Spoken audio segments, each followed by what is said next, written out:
Hi, my name is Zachary Zane, and I'm the author of Boyslut, a memoir and manifesto coming out on May 9th, available everywhere books are sold. So I write the sex and relationship advice column, Sexplain It at Men's Health. I also have a non-monogamy column at Cosmo called Navigating Non-Monogamy. And I've written for New York Times, Rolling Stone, Washington Post, GQ, Slate, every single publication I've written for that. And I write about sex, relationships, and LGBTQ culture. Okay, so let's kick off with the lightning round for the bleeders. Let's do it. So, when did you first identify as a writer? I think I first started identifying as a writer when I was able to do it full time, which is not valid. You know what I mean? You're a writer when you say Right. you're a writer. You could be a writer whether you're getting paid or not.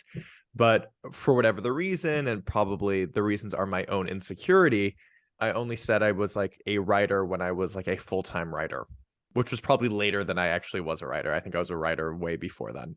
Were you interested as a kid? Not really. I wasn't one of those people who also loved reading in high school. Like I read all Spark Notes for everything, did the Uh-huh. least amount of reading I could. And then I remember during college, you kind of have to get good at reading. I remember I had seminar classes where it would just be like, hey, read a book a week. And so I was just reading Hmm. like 4 books a week.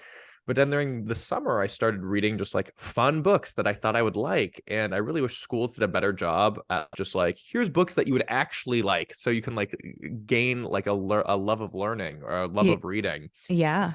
So it wasn't until college during the summer, my mom was like, there are like fun books that I think you'd actually write like. And that's when I started actually reading a lot more. It was probably the summers during college. And that's when I really started like enjoying to read. What's your all-time favorite book?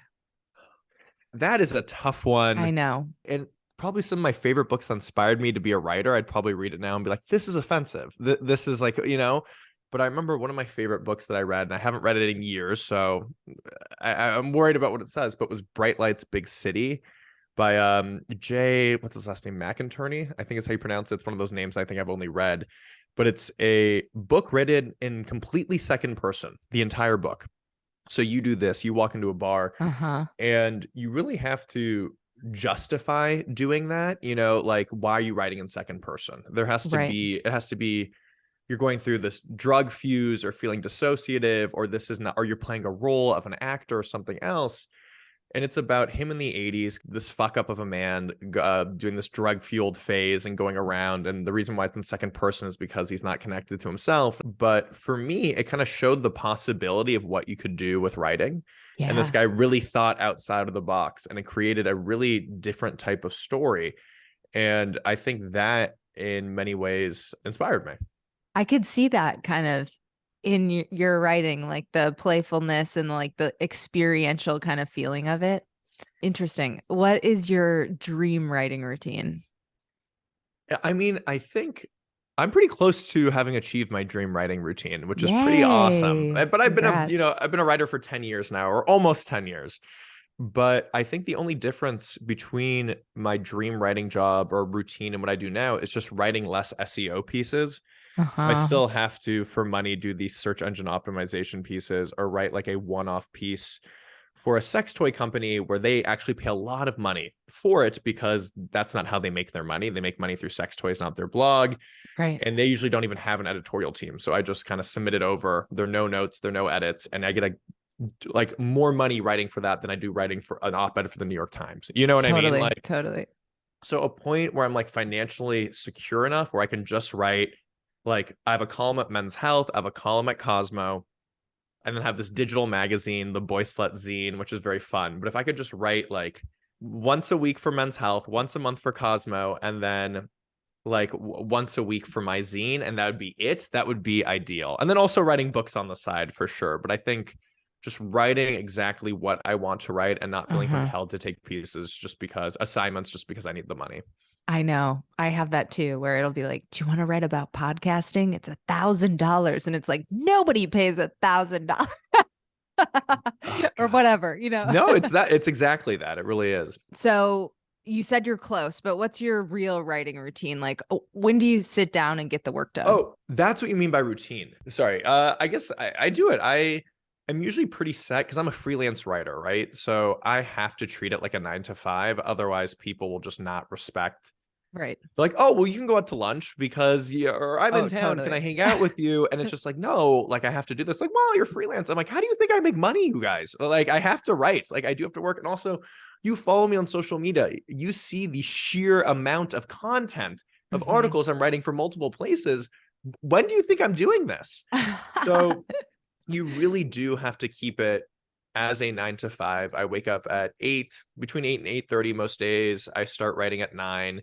I usually finish around 6:30, but I work out in the middle of the day. And I do that Monday through Friday. And if there is, an event I want to go to or go on vacation, whatever it is, because I am freelance, I just need a little bit of time and can plan accordingly, knowing that, okay, I'll work on this Sunday because I'm going to have a late night Tuesday night. I'm going to be hungover on Wednesday. Fine. Mhm. But you just kind of plan accordingly. And I like that schedule. Yeah, that works for me. That's a long day of writing, though. I mean, that's being very efficient. It's and this is gonna make me sound a little judgmental and bitchy, or like the Kim Kardashian meme where it's like nobody wants to work anymore. It's not that. And I know how hard writing is, but I have some friends who are like, yeah, I'm having like writing like 2 features a week. How do you do more? And I'm like, there was a time where I was writing 25 to 30 articles a week for different publications, Uh-huh. including features, news hits, interviews, everything. Like you gotta fucking You do it. just gotta sit down and do You it. just gotta Yeah. sit the fuck down and do it. And if you really struggle with that, if you're someone who really, really struggles with writer's block all the time and sitting down is painfully gruesome, maybe don't be a writer. Like, you know what I mean? Not to be Yes. like, it's like, why are you doing something that is not coming naturally to you or is so difficult or everything is a pain and you have to work Mhm. through it? Like, that doesn't seem ideal. Like, why do you want to do this? Again, you can do whatever you want. I'm not trying to discourage anyone from becoming a writer, but like, I feel like writers and kind of sometimes creative professionals get put on this pedestal where it's Mhm. like doctors don't get doctors blocks. They go in and they You do show their up. job. Yeah. And I'm not saying that I've definitely sitting down and like have a blank page and don't know what to do and like or I'm assigned something and I'm really freaking out. But that doesn't mean I say I have writer's block and I throw my hands up in the air and go. It's like, okay, so I research other pieces that were similar. I Mhm. talk to some people. I write something else and then come back to it. You kind of sit down when you don't want to write. You treat it like a 9 to 5. And I think that's the only way to kind of make more of a career out of it. And Yeah. it's really fucking hard. And it's not for everybody. I think that's the truth of it. Again, I'm not trying to discourage anyone, but like you got to do it even on your bad days. You know what I mean? Totally. And, if you're sitting down and it's like, I mean, I've got right now I'm working on memoir and essays, and there's some stuff that is from my past that it's like, it's not the most exciting thing for me to dig into that certain traumatic situations, but you gotta sit down and just rip the let it bleed for a second. Let it bleed. And like even if I know, like often if I'm struggling with something, I will just write the entire article, let's say whatever 1,500 words, and just start fresh, then start completely fresh. And that's Mhm. working. That's part of the process. Where it's like sometimes I know I'm like I'm outlining, I'm not finding it, I need to kind of ramble for a little bit. And then often what happens is I write a piece and at the end it's like my closing paragraph is actually my thesis Uh-huh. and what should have been in the beginning. And I'm like, okay, well, I got there. It took me a while to get there. Okay, now I can start with this and rewrite it. Yeah. So I cut a lot of the stuff I do. A lot of the stuff does not see the light of day. I also have gotten better if I'm really tired, even if it's during the workday, to like take a moment, take a break, and come back to it. Because if I'm only wrote one paragraph in 3 hours, it's not Mm. worth it for me to keep going. And I used to feel a lot of guilt about that, being like, no, you should sit down Mhm. and bulldoze through. So again, I'm not trying to discourage taking breaks. I'm not trying to discourage writer blocks. Like I need to be better about this too. But I think there is a balance that most writers are able to find for themselves at some point with some trial and error. Yeah. What's one piece of writing that makes you jealous you didn't write it? Oh, Not um, necessarily jealous in a bad way, maybe jealous in a good way. so there's a little bit of a spoiler, but I feel like if you haven't read the book by now, that's on you and the rest of the world. But I really love Seven Husbands of Evelyn Hugo Oh, by I Taylor haven't read Jenkins this, Reid. but I Oh, loved Daisy Jones. I've just been watching Daisy Jones and the Six, and I freaking love it.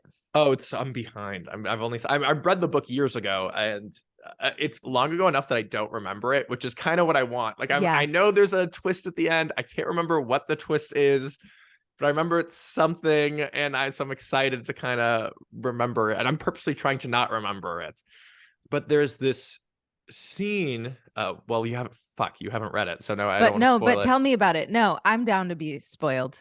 Okay, so it's the Seven Husbands of Evelyn Hugo. You learn that the true love of her life was a woman. Woman having all of these husbands. Sorry, it really is a spoiler. Not It's a fucking around. true spoiler. And there's a point in the book where Evelyn Hugo's being interviewed, and they're like, "Oh, so you're gay?" And she's like, "No, I'm bisexual." And she says, like, "It's very important for you to understand that I'm bisexual. I loved these men before me, and I also love her." And just like this one book has done more for bisexual visibility than I have done in 10 years of my life doing bisexual visibility and writing essay after essay, op-ed, thought piece on bisexuality, writing the column about Men's Health, which is so bisexual because I picked the questions. And so Right. therefore I picked the questions of a lot of men confused with their sexuality. And I absolutely love that book to no end. But just like the fact that like she just says it point fucking blank and Uh-huh. being like, I want there to be no ambiguity. I really appreciated that. I remember like crying as I'm reading that, just being like, this is visibility. This is Hmm. what true visibility looks like in this fictional lens. Might even be more powerful than nonfiction, which is something that hadn't even like occurred to me. I always thought sharing your own story is the most powerful thing, but actually the way she fictionalized this and the way she's able to get it to however many millions of readers have bought this book, it's been on the New York Times bestseller list for like 2 years now. Knowing that and knowing that scene, it just makes me so happy what it has done for bisexual visibility. That's so cool. That actually makes me want to read it more. I was Yes, like, is this it like really a is Liz phenomenal. Taylor situation? It seems cool, but not It, urgent. yeah, yeah. No, it kind of is a Liz Taylor situation, but yeah, Yeah, cool. Okay, so let's get into Boy Slut. What's the premise? here it It's is. so I don't cute. know. The I'm cover showing looks it. amazing. Thank you. And it's gonna be hardcover, and also this will like shimmer. It's gonna be like tinfoil, aluminum Ooh. foil. I'm not sure exactly what it is, so it will shimmer when it goes back and forth. In short, it's about how to overcome sexual shame. That is what it is in the Cliff Notes version of it, the elevator pitch. And I do so through a very bisexual lens, a very sex positive, kink positive, and polyamorous lens. And I think a lot of the reasons why I wrote this book was I just didn't see like a bisexual memoir, you know what I mean? Or at least Hmm. written by a man in this way.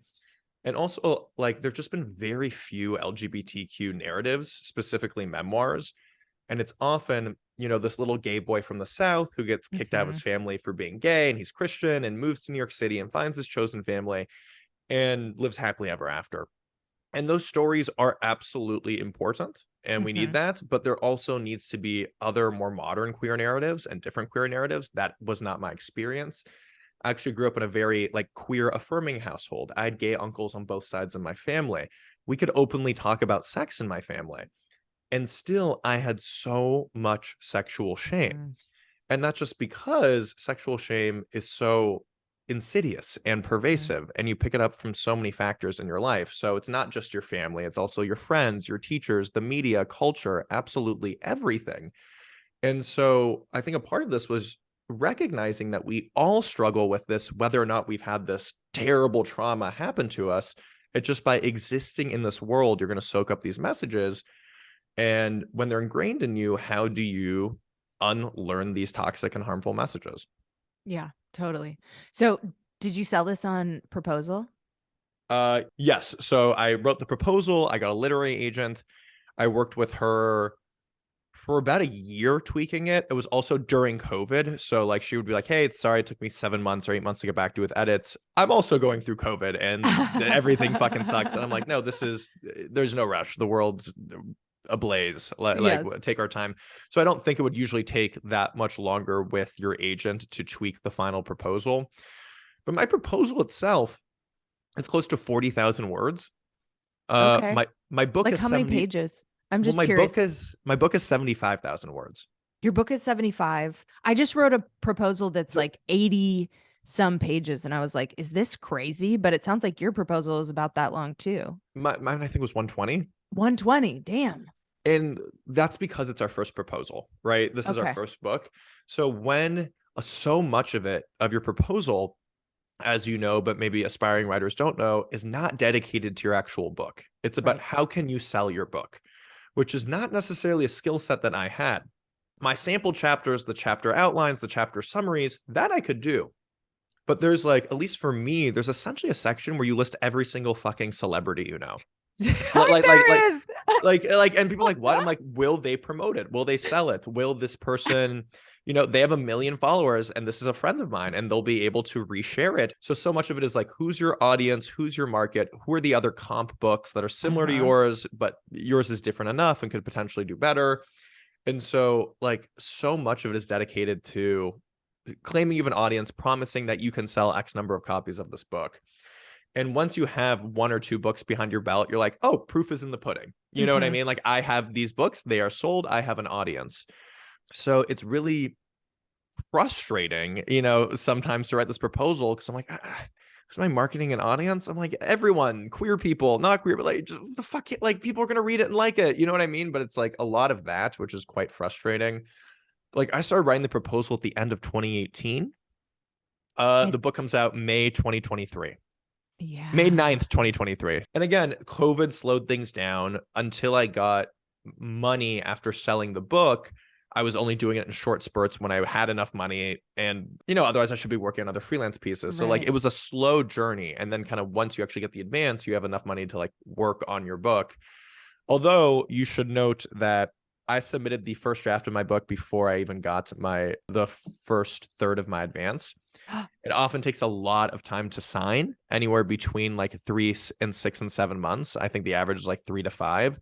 So, because they're still figuring out the final tweaks in the contract, which is really kind of frustrating. You know what I mean? Being like, okay, the whole point of the advance is that I can focus on the book and not have to write other things because I have this money coming in.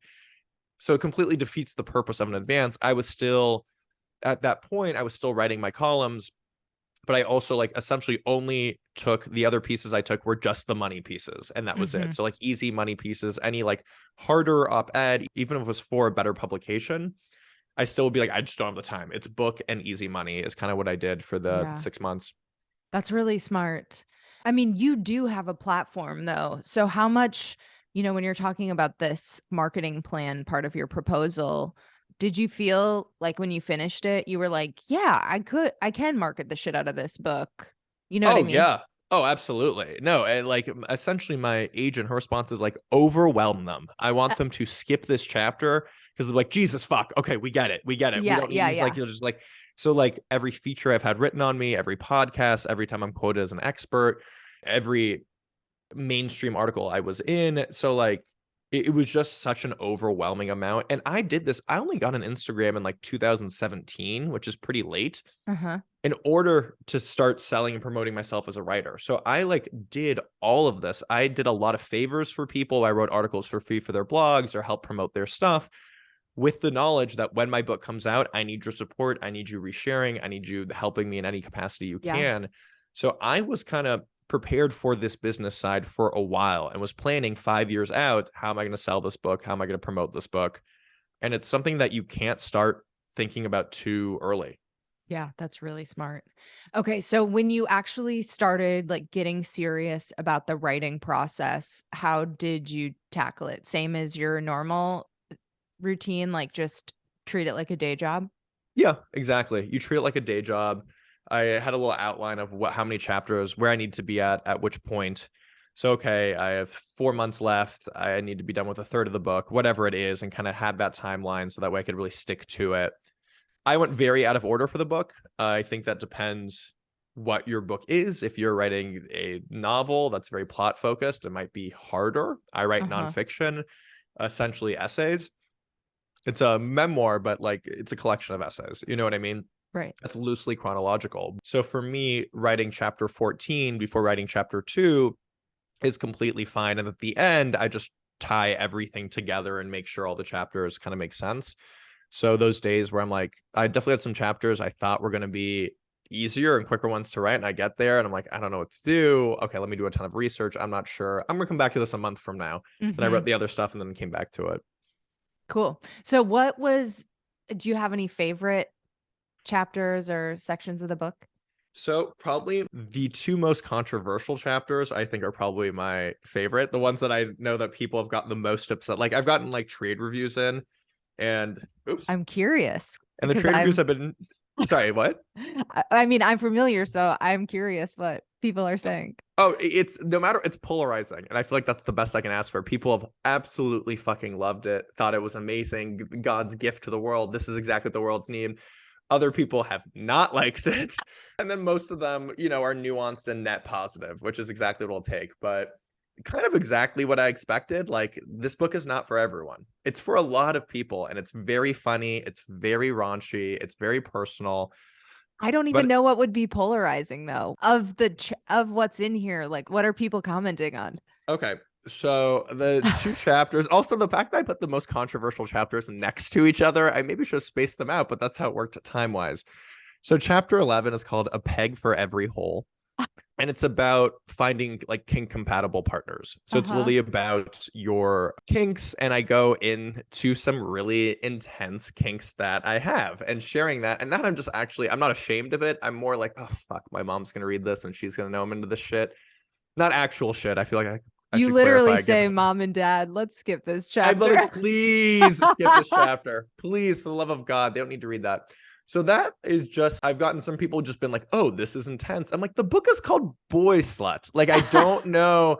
This wasn't called like Your Mother's Cookies. Like, it's so that what I've gotten more flack from, and it's people are going to read how they want to read your book and chapters. And what I've realized with some early Goodread reviews is how when people's own insecurity comes out in their reviews, Mm. like this person who was definitely more monogamous oriented thought that I was in some way like shaming monogamy. And I'm like, I was just talking about polyamory. And I'm very clear that I'm about having the relationship type that you want to have. That can be polyamorous, that can be monogamous, that can be Mhm. open-ish. It could be one of a million things. The whole chapter is about finding the relationship that you want and finding someone else who wants that. And I talk about actually like defend monogamy a lot more than most polyamorous people do. A lot of people really shit. A lot of polyamorous people shit on monogamy and saying, it's insecurity, it's rooted in patriarchy. And I literally go through and being like, I don't think monogamy is inherently toxic or bad. I think if you are introspective and honest about your desires with your partners and you treat each other in an egalitarian way, I think Mhm. monogamy can be a great thing. It could potentially even be something that's more radical, the way that if you conceptualize it in that way. But I saw this review and this guy was like, yeah, like if you're not kinky or not polyamorous, I just want to be like, dude, did you not get the book? The whole book was like being inclusive of literally everything and Yeah. being allowed to choose. I'm not putting one on a pedestal over the other one. So it was a little bit frustrating. But again, one of the chapters I have is called Fool Me Three Times. Uh-huh. It's about like sexual autonomy and sexual risk, and you being allowed to decide how much sexual risk you take in your relationships. And I apply this specifically to condoms. Now, in like the queer community in like New York City, I have not used a condom with someone I had anonymous sex with on Grindr or Sniffies out of the last like 300 dudes. Not you haven't seen a condom in sight. Uh-huh. And it's because we have PrEP, which is Everyone's on pre-exposure prep. Yeah. prophylaxis, and we are more comfortable getting gonorrhea or chlamydia. We go in, we get a shot, we take our pills, we go back out. And for us, that is a risk that we make. And I really talk about how, in order to do this successfully, everyone needs to have the correct information, right? Mm-hmm. So if you're lying about your last time you got tested, that's different. To be clear, I'm not talking about like toxic, terrible straight men who are like, oh, I can't come with a condom. I want to fuck you without a condom. I'm like, no, that's sexual coercion. That's Mm-hmm. manipulation. That's absolutely fucked up. I'm not talking about those men who use this as an excuse and try to manipulate people into not wearing condoms. I'm like, that is not what I'm talking about. Just if everyone's on the level and knows what's going on going into it, that's what you're talking about, right? Yeah, and that's it. And people were like, oh, Zach's cavalier anti-condom use. I'm like, I'm actually get tested every 6 weeks. I have certain partners where our rule is like we can only have bareback sex after I've had like a negative STI test. So Mm-hmm. essentially every 6 weeks I get tested and we just plan the fucking weekend raw dogging each other and going to fucking town. And then the rest of the time we wear condoms and then Uh-huh. I let them know. And that requires a level of honesty. They trust me that I'm saying like, oh, I actually haven't fucked anyone without a condom since my STI test, Uh-huh. but I'm getting tested all the time. And, I think so much of it is like, I'm trying to tell us to not shame STIs. It Right. really is not the end of the world if you get one. And I think it's a lot of sex negativity that comes in STI shaming. And then that makes people more likely to lie. It Right. makes people get less likely to get tested. And I'm being like, STIs aren't the end of the world. And everyone should be allowed to take the level of risk that they want, because that only affects you and your partner. And people, like, they read into it. And I think just condoms have been shoved down people's throats for Mm-hmm. so long. And still, I still wear condoms with plenty of my partners too. And I let them know, I'm like, I'm high risk. Like, I Mm-hmm. go to fucking gay sex parties. I'm high risk. I get tested all the time. I will never lie to you. But like, there's a risk. There's a risk that when you blow me without a condom, you can get oral gonorrhea. Again, if I Mm-hmm. have any symptoms, if someone has told me they tested positive or anything, I will not have sex. I get tested. But I was a little bit frustrated. It's like his cavalier. I'm like, the whole thing is I'm extremely not cavalier about it. I'm Yeah. actually so honest and open and accepting of whatever level of risk my partners want to take. But that one, like, was a chapter where people were like purposefully seemingly misreading it and not getting the point, which was a little bit frustrating. But again, so I think those two chapters are probably two of the most important chapters of the book, and two that I've gotten probably the most flack for. And I knew it. I knew those were more controversial, but honestly, is it even that fucking controversial? I'm being kink positive, sharing my kinks. The other one is like, be honest about your sexual risk. Yeah. Don't engage in sexual coercion, and like, be informed and be safe and don't lie. Like, I really should not be even considered that controversial, but I didn't think you were being prescriptive about anyone else either. And there's like a lot of stats and facts, and like it's like choose your own adventure, you know? yeah, exactly. Yeah. So I'm curious about the editing process. Like, was your editor like, yeah, whatever, go as slutty as you want, Zach? Or was your editor like, let's No, I mean, he knew what the scope of the book was about. And this editor is someone who had been somewhat courting me actually for a while, and like does specifically a lot of queer memoirs. So I Oh, actually really cool. wanted him as well. And it ended up being perfect. But I've hung out with him even before I submitted this.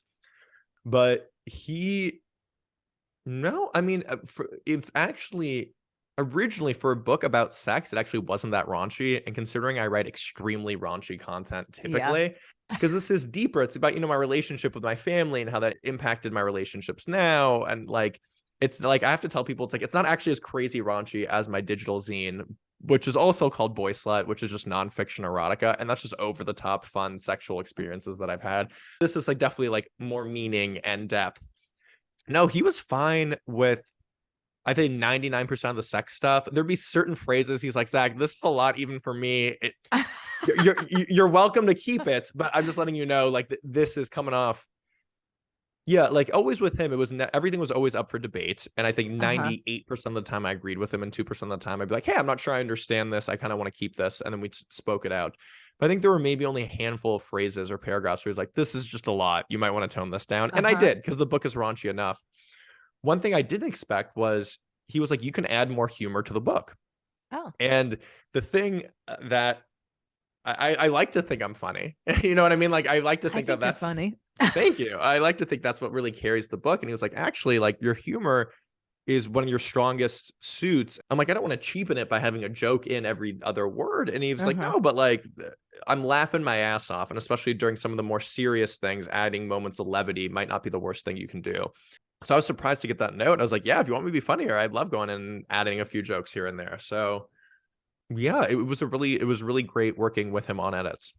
So like pretty light edits. It doesn't sound like you went in with a bulldozer and were like really, I th- remodeling. I think there were 1.5 chapters I completely rewrote after his edits, where like one I was like, let me just take another stab at this, and the Uh-huh. other one was like where the page break was in it.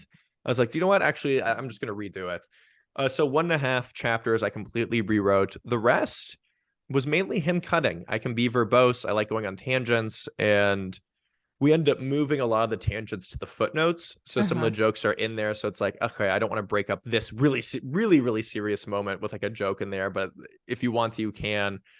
That actually made reading the audiobook quite difficult, because I have these funny footnotes and these asides and Oh, being I like, didn't even think oh, about that. it Yeah. kind of does break it up. And actually in the Audible, there's certain like footnotes where I'm like, okay, I just, let's not include those with Uh-huh. that. Let's just kind of keep reading through. So, okay, so that was the editing process. And then Yeah. when did you kind of wrap that? And I've never gone through this like book publishing process. So I'm kind of curious about then there was like a printout where you did copy edits or like what was after? So, I mean, there are 10 million rounds of edits you don't kind of realize. So it's like the first kind of maybe you maybe have like 3 rounds with your primary editor, and those are like the overarching bigger things. When did you Then, finish that? so I think I had 6.5 months from beginning to end, 7 months maybe. And then I had maybe like 6 months of like edits almost once every like month of just like finalized edits, finalized edits. Mhm. And no matter what, even though we've printed the finalized version, there's still fucking typos. You're always going to have typos. And Mhm. I realized more of them when I was reading the Audible, because you're reading it slowly out loud. I'm like, why are there so many? But it's like, literally, I'm sure maybe if you're an actual reader, you'll find 0 or 1 typo, Yeah. even though they're probably like 15, and we'll get that fixed in the next version. Like, you just can't, there's no way around that. I There's I just no see way them in around books that. all the time. Yeah, you can't. So your agent found you, helped you with this proposal, and are you guys still together and are you working on something else? Yeah. So I actually wrote a different, like a soft proposal for this like open relationship book.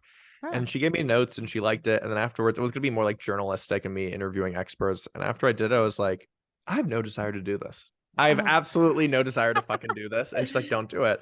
But no, I had a great time working with her. And I still am working with her. She's still quite involved, as now we're pitching Boyslut to be a limited series. So Oh, hopefully that would get picked cool. up, which would be awesome, and she works with my manager on that. But I know what I want to do for my next project. I think first I just need this one to finish and be done. I have a book tour where I'm reading and a lot of stuff for Uh-huh. Pride. And I think I just need like 6 months off because this process completely eviscerated me. That I need some time alone to then decide if the next thing I want to do, whether I want it to be a screenplay or a novel. So it is going to be fiction. I know what I'm going to write about. I'm not going to share it just yet. But Okay. my agent was like, hey, if it's a novel, I know we can get it sold. And she's a literary Cool. agent. She's like, that we can do. I think your writing style will lend itself perfectly to this. A screenplay is just a lot harder to get sold. You know what I mean? Like, it is. And then you don't have that platform for it. You haven't written any other screenplays versus we say you have a successful book out and you're known in the literary world. So I'm deciding which, right now I'm like outlining it a little bit when I have the time and whatever. Although, yeah, so outlining it, and eventually I'm going to have to be like, do I want to do as a screenplay? At which point I'll try to get it sold. Either it will, and if it does not, then I can convert it into a novel from there, or just start with it being a novel, which is what I might end up doing, to be honest. Do you want to hear my opinion? Please. As a person who lives in LA and has written on a show and is always trying to work on another, I would say write the novel. People write the novel. People are Yeah. obsessed with IP. The screenplay is not going to take as long. You're going to find all these moments writing the novel anyway. She says she can sell it. That's the path of least resistance and probably the more artistic gratification. Because you It's probably will get to write your screenplay version of it anyway, and just it'll be more likely to land somewhere. yeah. It's just like, oh God, but writing another fucking novel. Oh my Oh, yeah. God. If you're not looking forward to the work of it. Well, I think that's why I need to not do any other projects until I'm in a place where I really want to do it. Yeah. Otherwise, if I'm kind of 70% of the way there, it's going to not be fun. And I want this to be a fun process. So I think I just need, like, this book coming out gave me so much anxiety. I'm sharing so much about my personal life. My whole Mhm. family's going to read it. I'm having these quote unquote more controversial conversations. And so I'm going to get flack from people, Republicans, probably Mhm. from liberals and Democrats too, just from all sides. It's going to be a barrage of a lot of shit that I'm going to receive for this. And so I've been like anxious about this coming out. And now that I've gotten some feedback and it's been, for the most part, pretty positive, and even the negative stuff is like kind of Yeah. ridiculous. Like, even Yeah. their comments, I'm like, okay, this is, you are just Not for clearly you. not You're the, not the yeah, demo. this is just not for you. Like, this book is clear. A book called Boy Slut is not going to be for everyone. That is the truth of the matter. And hopefully, and this is my goal, is that it reaches the people will have the biggest impact. And I hope it does reach my audience. And that's what I'm really praying for here. So you have a big press tour promotional plan built Yeah. out. Do you have any big are you like I mean everyone's like I want to be on the New York Times bestseller list, right? Are you like Fucking manifesting want it. into a I candle? fucking want it. I want it. I want it. And it's like, ugh. It's I know I have some friends who are New York Times bestsellers, so it's like it's now seems somewhat feasible. I Hmm. think the odds of it becoming a New York Times bestseller is probably like 3 to 5% chance. But that's enough of a chance that I want to give it everything I can. If it was Yeah, 0.001, I'm not gonna go absolutely crazy. But now I'm like, I'd give it 3 to 5% chance. So the odds are still not in my favor, but there is a chance. There is a chance. So like, I you totally know, get that. Yeah, go for I'm it. I'm going on every single podcast imaginable. My press that I have sent out is just like I have a lot of incredible coverage coming out, and I guess I can say what is already coming out, which is like in Cosmo, both print and digital. There's an excerpt, and there'll be Yeah. like a QR code to scan and buy. Obviously, I have the column there doing stuff with men's health. Those two I can share. The other stuff is not Uh-huh. 100% confirmed, but yeah, I want it. You know what I mean? I think we all want it. I think there's potential for it. I think the odds of it happening are slim, but I'm gonna give it my fucking all. I would be in the same boat. And also you just want the best for your book baby, right? Yeah, So then at the it's end of not the like day, you can just like know that that's what you put into it. yeah, and it's not like the work goes to waste. Like I'll still get additional sales and more eyeballs and more press if I don't become a New Uh-huh. York Times bestseller. I still like the my goal. Like it's tough. I'm trying to reassess what my goal is with this book. And because that will allow me to really enjoy it as it comes out. Because if my goal is I want everyone to love it, well, that's just not going to happen. There are plenty of Right. people who are going to hate it. Is it that do I have to change one person's life? Do I have to change 100 people's life? Do I have to change 1,000 people's lives? At what point is it worth it? Is it the number of copies that I sell? Because even if it becomes a New York Times bestseller, does that mean I'm automatically happy and think the book is a success? Right. Maybe, but like, so this is something I'm trying to think about, and I really don't have much more time to think about it. It does come out in what 6 weeks, 7 weeks, May 9th. Boyslut, a memoir and manifesto, May fucking 9th. Um, what constitutes success for me? I really need to have that in. I think the answer is changing people's lives and really positively impacting them.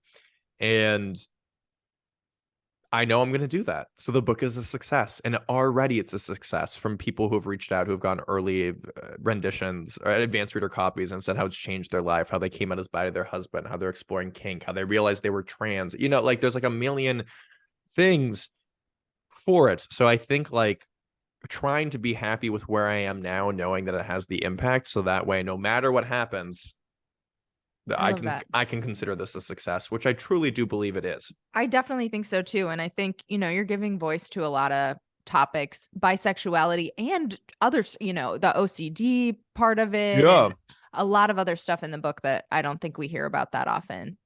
It's the one thing I really pride myself in is I never try to write things that have already been done. And again, my story, I just haven't seen the story written elsewhere. And if someone else had written a similar bisexual, king positive, poly story, I probably wouldn't have written mine. Hmm. And so I think that's one thing that I know and I'm happy and proud of, that like every single chapter is not something that I've seen elsewhere. And a few early readers have been like, I have never read a book like this. Hmm. Uh, and then they say, I loved it, thank God, because that could go either way. You know what I mean? But like still, but even if it goes a negative direction, even if it's I've never read a book like this, I didn't really love it. Just hearing that is huge for me because I really did not want this to be like any other book that's out there. And I think I succeeded in that goal. Definitely. So, okay, New York Times bestseller list would be amazing. Do you Of have any course, other bucket list writing goals? I think just to I'd love to earn out. I mean, that would be that would be a goal that I can start getting royalties on this. Yeah, I think it's like only 30% of books earn out. I think is like what it is. So if I it's can start rare. getting royalties on this for the rest of my life, that would just be a very personal goal for me Sounds like you and might more have money. screenwriting goals. Oh, screenwriting goals. I at some point, I mean, I do want to go into fiction. And right now, I have been the product of my work where I've really Hmm. written about my experiences. And I especially started writing at a time, was it 8 or 9 years ago, where it was like kind of the heyday of like XO Jane, if you remember Hmm. them. And they I had the wrote like for in them. Yeah. yes. So did I. That was my first piece I ever got published. But it was like this heyday of like the first person identity commodification where it's like, we're going to give you $50 to share the most embarrassing, Yeah. terrible thing about yourself. Whether or not we even pay you is unclear. And it's going to get 10 million views.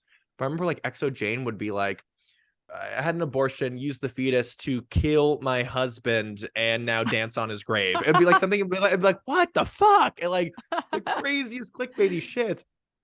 But so I started writing during a time where me writing about myself and the most personal stuff was what got published. Mm-hmm. And so that's what I started writing and really mining myself for trauma or experiences. And it's just, I think we're past that in terms of what people are looking for in writing. I think Mm-hmm. that, but that really was a thing 10 years ago. And I think for my own mental health and well-being, when people don't like this book, it's like, oh, people don't like me because I'm talking Mm-hmm. about me and my life, versus fiction is there is this element of me being at least removed somewhat. So I want to move more into fiction. I've shared so much about my life. I also can't write a memoir every year. That's not how memoirs work, Yeah. right? So, you got to do it periodically here. The first book I ever wrote was a novel. I wrote a novel when I was 22, and that's how I became a What? writer. I wrote a novel because I was bored at work, and I told them to put me on new projects, and they were like, no, like essentially we want you to work on this. We rather you have some more free time. But I didn't want to like conspicuously fuck off on Facebook in the office. It's not like a good look. So I started writing, wrote this novel. My sister-in-law's a novelist, and she was like, hey, in order to get published, you need to get an agent. The way you do that is by writing for certain publications and showing that, which is how I wrote for XO Jane, a piece on male bisexuality, and it went viral. And then from that, I got like editors from LGBT sites reaching out to me, being like, hey, we want you to write for Oh, us. And then I kind of moved into nonfiction through that. But fiction was originally, I should look at this memoir, or sorry, this novel that I wrote 10 years ago, yeah. see how bad it is. I'm sure it's not great. Yeah, like that actually was the goal in the beginning. And then this kind of side journey took me unexpectedly to writing nonfiction just because that's where I was getting work. So I kept going and going and going. But I think returning back to fiction and novels is where I'd like to go. Nice. What's one piece of writing advice you wish you could give your former self? Say read more, read a diversity of content, read essays, read fiction, read nonfiction, read stuff that's not typically in your genre, the stuff that you like.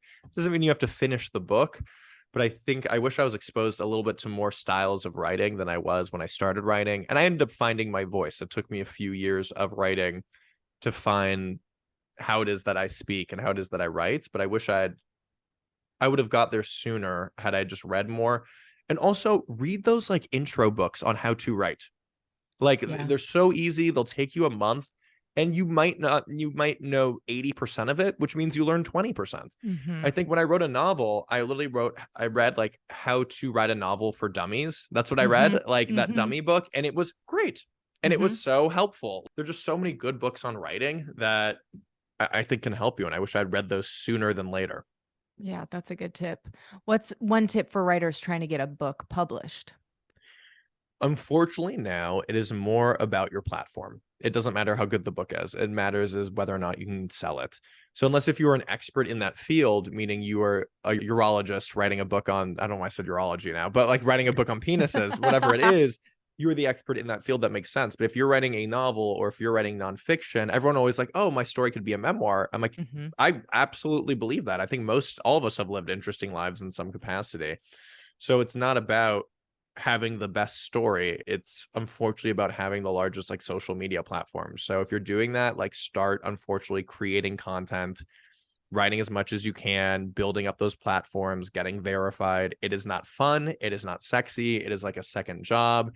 And people are always surprised. I'm like, Zach, like you don't actually like social media. I'm like, oh my God, no, it's work for me. And yes, I Yeah. make it fun and flirty and sexy, but like this is part of my job. If the option was to not worry about taking photos and not sharing, I would absolutely do that. But unfortunately, we live in a reality where that's part of being a writer is your social media. And yeah, so That's just the unfortunately, you way it have to is. do that. That's just the way it is. Yeah. Yeah. What's your all-time favorite piece of your own writing? Boyslut, a memoir and manifesto coming out May 9th. I mean, it really is this fucking Yeah, book. of I mean, course. like this has been my child. Maybe I could say a favorite chapter, so it's not just Yeah. the whole book. Or again, I really do think I love the whole book, but I really love the early stuff. Your kind of origin story is really interesting and maybe a little unexpected. I honestly love the first chapter. I love the first chapter. Am I sex obsessed pervert? That is the name of the chapter. And what it's about is, I mean, I grew up with terrible OCD to the point that I could not function. I never slept because I would check my alarm clock to make sure it was on every 10 minutes. So literally every 10 minutes, I'm checking my alarm clock to make sure it's on. And I would just wake up crying and a mess and never having slept. So my parents luckily recognized that this is not, something is wrong with Zach and he needs Uh-huh. help. So I was able to get therapy very early on. And I'm very lucky for that. I'm very privileged and blessed and grateful for my parents, who at a time where therapy was not as common, were like, no, we're putting our 7-year-old into therapy. These are not mere childhood eccentricities. There is something wrong with his brain and he needs professional help. So I'm very lucky about that. But the first chapter is about me sitting with my therapist crying because I can't stop imagining him naked. And I had this thing when I was like 8 where I would just imagine people naked and then I'd feel so guilty. Like this wasn't like a sexualized thing. It wasn't like I was imagining people naked who I wanted to have sex with. I was like 8. I wasn't even aware of what Mhm. my sexuality was. It was just, I was under the impression that nudity is bad. And so I would just imagine people naked and then immediately think of myself as being bad or evil or sick or perverted. So it's me crying in his office, imagining him naked and him trying to talk me down, being like, Zach, nudity isn't this thing that is bad for you. It's a beautiful thing. And it's because you think it's bad, is that's why you're imagining people naked and why you're crying. So it's about the intersection between mental health and sexual shame and the way that my OCD manifested with sexual shame. But yeah, I think that's honestly one of my favorite chapters of the book. It was the first chapter I wrote, probably the chapter I spent the most time on, especially because you're setting up the Mhm. end of it's like really setting up the entire premise of the book itself. So I definitely spent the most time on that. I also like my chapter on rejection, which was kind of like, it's almost like unexpected to be in this book a little bit. But I Uh-huh. think that's just something because I've been struggling with it so much to write about it's helpful. But I have a chapter essentially on why are we so bad at handling rejection and why are we so bad at giving rejection, when rejection is one of the most universal things in the world that absolutely, that we've all experienced. Maybe not like Michael B. Jordan, but the rest of us have been sexually or romantically rejected at some points in our lives. And yet it is so personal, yet we are so bad at handling it. And yet I know me, I handle rejection well, but I cannot give rejection well. And I Yeah. really struggle with that. So I think writing this chapter really helped me work through my issues, which was helpful. And I acknowledge in this book, I am not, I make plenty of mistakes in this book. I make plenty of mistakes now. I've by no means have everything figured out. And I really make it clear in this chapter, but like what I've been working on, how I've been growing. And so I think this one was just, even I was talking to my editor recently, I was at his house and being like, ugh, I'm gonna have a breakup and I just know it's not gonna go well and they're gonna cry. And I'm so anxious about it and this, and they're so sweet. And my editor goes, I'm editing this book and it has this great chapter on how to reject people kindly. I don't know, maybe you should read it. And I'm like, okay, thank you, fuck you, thank you. But so again, I think it was a little bit unexpected to be in this book, but it's something that I've just been struggling with, and I think it's been on my mind for a while. So I wanted to do the research and kind of talk about it.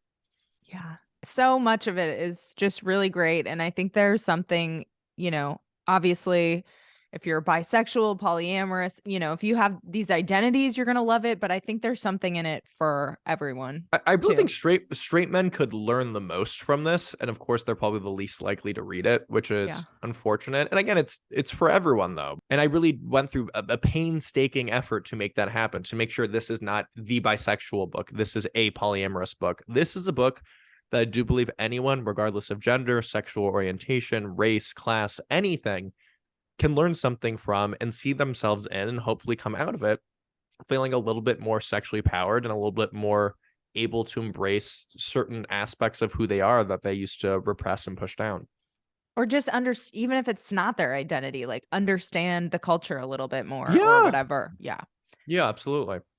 Okay, this has been so amazing. Obviously, people need to buy Boyslut, a memoir, and a manifesto. Give everybody the details where they can find you online and how they can stay in touch with you. Yes. So you can find me on social media, Twitter and Instagram, Zachary Zane _, the underscores at the end. More active on Instagram than Twitter because being on Twitter makes me lose my mind Kind of slowly. blows. Yeah. Yeah, my website is zacharyzane.com. All my information is there. You can buy Boyslut literally anywhere books are sold. I also have this digital zine called Boyslut, and it's a Substack, and it publishes nonfiction, really raunchy erotica. So you kind of hear a lot of my sex stories, and I publish other authors too. So you hear their nonfiction and truthful sex stories, and they are just a ton of fun. It's a I very think horny, very good read. there's nothing like waking up on Monday morning to my DMs being like, it's literally like 50 people just being like, oh, here's exactly when I came reading this word. I'm like, thank you. Thank you. I'm glad I can help here. Yeah, that's it. Thank you so much. This has been awesome.